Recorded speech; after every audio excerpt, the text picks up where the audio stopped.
নবীজির নাম দুইটা পয়সা করেন দান আল্লাহ নবীজির নাম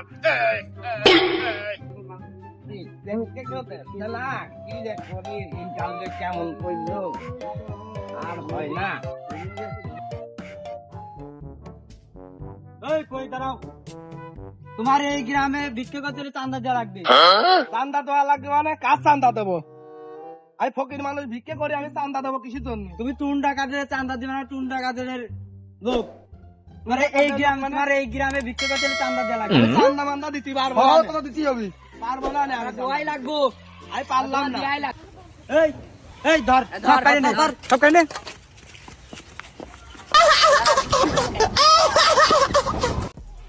ফকির মানুষ ভিক্ষে করতে এলাম, সব কাড়ে নিলে টুন্ডা কাদের কাছে যাবি সাথে বই আজকে কি দিনকাল আসলো।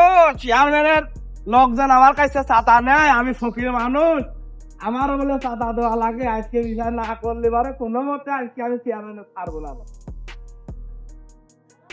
যাই চেয়ারম্যানের বিচার কাজই চলতেছে, এক বিচারে দুই বিচার করে চেয়ারম্যান পদ প্রার্থীতে আপনারা সবাই আমারে ভোট দিয়ে জয়যুক্ত করবেন। আগে যেভাবে করেছিলেন আমি সবার সাথে সমান ভাবে আচরণ করবো।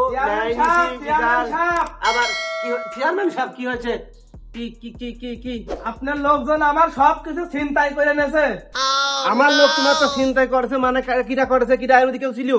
এর ভিতর কেউ ছিল না, কিন্তু কয়টা আমরা টুন্ডা কাদের লোক। টুন্ডা কাদের? হ্যাঁ, আমার নামে এত বড় চাঁদাবাজি, আমি এদেরকে তীব্র নিন্দা ও ঘৃণা জানাই। আপনার তীব্র নিন্দা বিন্দা আমি জানি না, আবার চাইল টাইল ফেরত দেন। কথা ওই যে না, কথা হচ্ছে শোনো, যারা এই ইসের সাথে জড়িত, এই চাঁদাবাজের সাথে জড়িত, আমি তাদেরকে আইনের আওতায় এনে কঠোর শাস্তির ব্যবস্থা করব। তুমি এ নিয়ে কোনো চিন্তা করে না।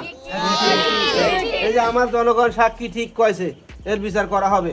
এতেও যদি তুমি খুশি না হও, আমি ওদেরকে বহিষ্কার করলাম। আমার দলে ওদের কোনো জায়গা নাই। বহিষ্কার নামা আমি তোমাকে লিখিত ভাবে দিয়ে দিচ্ছি, কিন্তু যে জিনিস চাঁদাবাজি হয়ে গেছে ওইটা ফেরত দেওয়া সম্ভব না। আমি অত কথা বুঝি রে, আমার তো সব চিন্তাই করে নেছে, সব তো নেছে। আবার আমার ঝুলাও নেছে, লাঠিও নেছে, টুপিও নেছে। আবার টাকা ছিল প্রায় 1500-2000 মতো, সেটাও নিয়ে গেছে। আমার টাকা মাকা দিয়ে সব ফেরত দিতে হবে। আপনি চেয়ারম্যান মানুষ, আপনার কাছে বিচার দিচ্ছি, যেটা সঠিক হয় সেটা করে দেন। তুমি আগামী কাল আইসো, এর বিচার করা হবি, ঠিক আছে? তোমার ঝোলা হাতে যা আছে সব ফেরত দেওয়া হবি। তুমি আপাতত এখনকার মতো আইসো, ঠিক আছে? তুমি এখন আপাতত যাও, কিছু করার নাই। সবকিছু আদায় তো করতে হবে, তারপরে তো দেবো, ঠিক আছে? আমি ন্যাংলা মানুষ যাবো কিভাবে এখন? একটু করে যাও, এখন কি করা যাবে? হাঁটতে হাঁটতে